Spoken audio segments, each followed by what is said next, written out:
जब भी दुनिया के रिचेस्ट लोगों की लिस्ट निकलती है तो हम उसे बहुत क्यूरियोसिटी के साथ देखते हैं और करंटली टेस्ला के ओनर इलन मस्क इस लिस्ट को टॉप करते हैं $270 बिलियन के साथ। पर यह पैसा है कितना? क्योंकि जैसे बात बिलियंस में चली जाती है तो नंबर्स क्वांटिटी से ज़्यादा कंसेप्ट बन जाते हैं जिन्हें कॉम्प्रिहेंड करना मुश्किल हो जाता है। तो आज की हम इस वीडियो में विजुअल तरीके से देखने वाले हैं कि इलन मस्क कितने अमीर हैं और $270 बिलियन होते कितने हैं। तो जब भी हम अमीर लोगों की बात करते हैं तो हम मिलियनेयर्स एंड बिलियनेयर्स की बात करते हैं। ये दोनों वर्ड सुनने में तो बहुत सिमिलर लगते हैं, लेकिन इनमें ज़मीन आसमान का अंतर है। इसको बेहतर समझने के लिए मान लेते हैं ये एक बॉल $1 मिलियन की आती है, यानी जिसके पास ये एक बॉल है वो एक मिलियनेयर है। तो एक बिलियनेयर के पास ऐसी 1000 बॉल होंगी और इलन मस्क के पास ऐसी 2,70,000 बॉल होंगी। Now that's a lot of balls.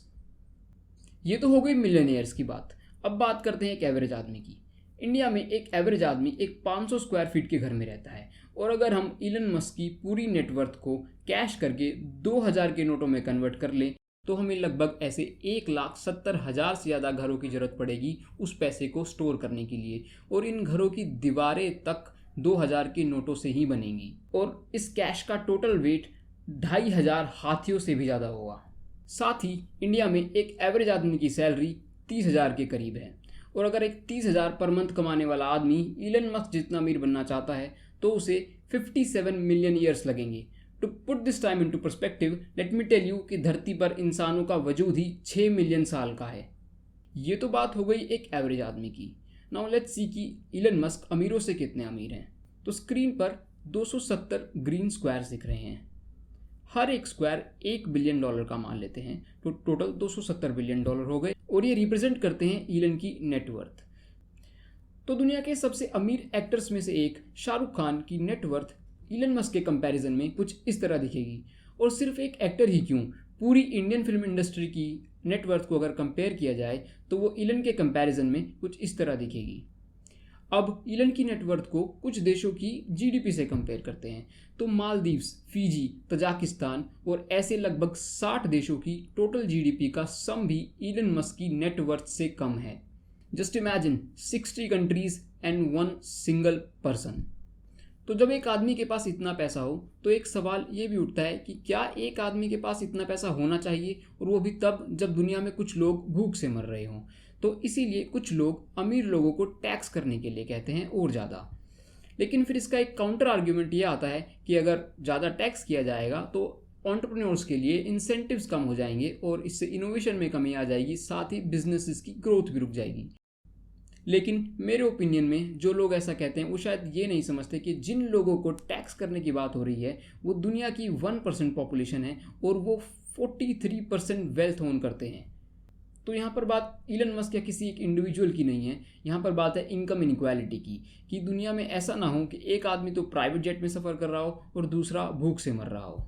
तो अब देखते हैं कि अगर इलन की नेटवर्थ को अलग अलग स्कीम्स में लगाया जाए तो क्या क्या किया जा सकता है। इलन मस्क की अराउंड 2.5% वेल्थ दुनिया में से भुखमरी खत्म कर सकती है फॉर अ ईयर, और ये बात एक्चुअली खुद इलन मस्क के पूछने पर यूएन के वर्ल्ड फूड प्रोग्राम ने बताई थी, जब इलन मस्क ने यूएन को चैलेंज किया था कि वो वर्ल्ड हंगर को ख़त्म करने के लिए पैसा देने को रेडी है अगर यूएन बताए कि वो इस पैसे को कैसे खर्च करेंगे। इलन की नेटवर्थ का लगभग 18% पूरे इंडिया को वैक्सीनेट कर सकता है, और रॉयटर्स के 2017 के एक आर्टिकल में पूरी दुनिया में क्लीन वाटर अवेलेबल कराने की कॉस्ट जो बताई गई है वो $270 बिलियन का 55.55% है।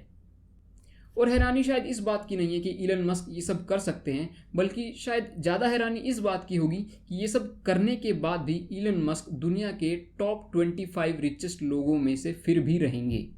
और अब आप सोच रहे होंगे कि इलन एक्चुअल में अपना पैसा कहाँ खर्च करते हैं, तो इसका रिसेंटली सबसे बड़ा एग्जांपल हमने देखा, इलन ट्विटर खरीदना चाह रहे हैं और साथ ही इलन का सपना है मार्स पे जाकर रहने का, और अपने इसी सपने को साकार करने के लिए इलन काफ़ी सारा पैसा खर्च करते हैं। साथ ही द गार्जियन की एक इन्वेस्टिगेशन ने पता लगाया था कि द मस्क फाउंडेशन ने $54 मिलियन डोनेट किए हैं लगभग 160 चैरिटीज़ को 15 सालों के अंदर। तो आज हम जो मिस्टर मस्क जैसे सुपर रिच लोग देख रहे हैं वो कुछ लोगों के लिए इंस्पिरेशन है तो कुछ लोगों के लिए अगली डिस्प्ले ऑफ वेल्थ। आप इस बारे में क्या सोचते हैं? कमेंट करके बताइए। मैं आपसे मिलता हूँ अगली वीडियो में, तब तक के लिए नमस्कार।